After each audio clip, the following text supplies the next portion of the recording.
The idea that you have a university system in which the aim is for 50% of people to go, I think that's good as an aim.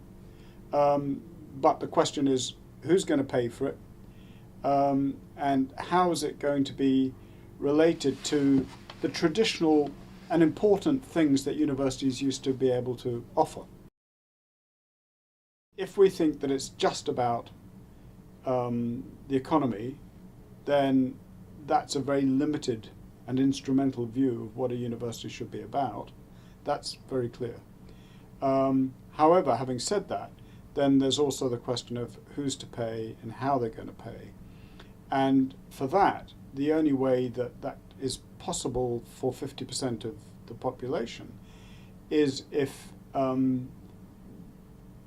there is really some very serious thinking about the longer term future of the economy of this country.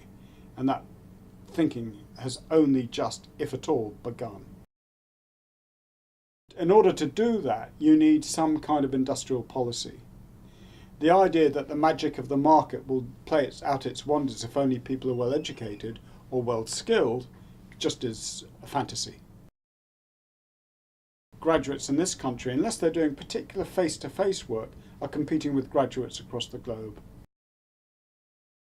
What you require is an industrial policy that focuses on where this country can do really well in the global competition.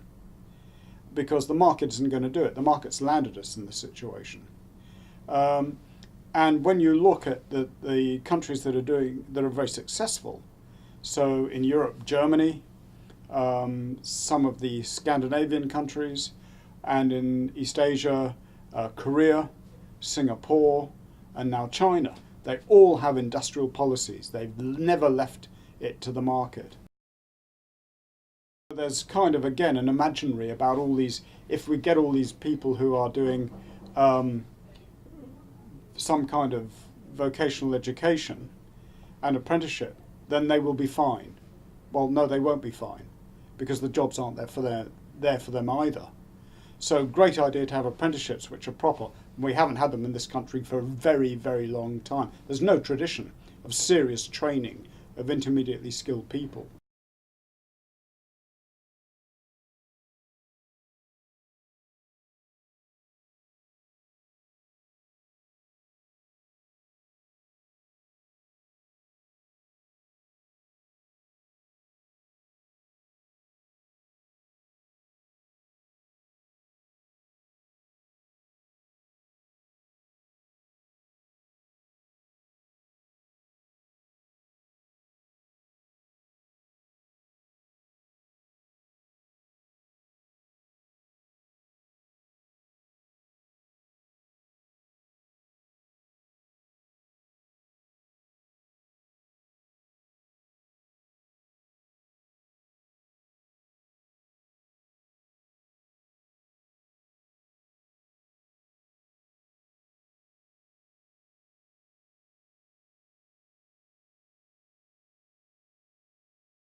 Is that there's serious thought given.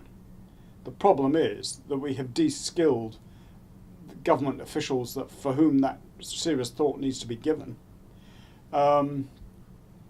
because they just thought that the market would work its wonders. The market won't work its wonders. That's why we're in the situation we're now in. So yeah, getting serious industrial policy is not easy. It takes time. And it takes a totally different view of what government can do. But that's the only way out that I can see. There was a lie involved that was in any sense deliberate. It's just that people had the government policymakers just had the wrong theory.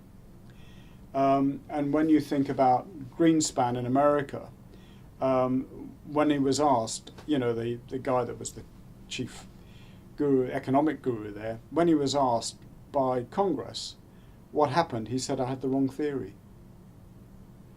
So, and the idea of the knowledge economy is clearly the wrong theory. What we need to do now is to think more seriously about the world in which we live, and the kind of rah-rah, we're going to compete with the rest of the world. That's good, that's fine, but the question is how. But having said that, the key point about university education in the past, and I think it was something you were beginning to talk about a while back, education was never entirely for economic purposes. It was to get people to think about the world, to think about themselves in the world, and those sorts of issues, and the training they could get through a really good university education. All those sorts of things haven't gone. And this country has great universities. The question is not whether university education is not important. It's clearly important. The question then is, well, how can that be paid for? And how will people use that education they have of the mind for their futures?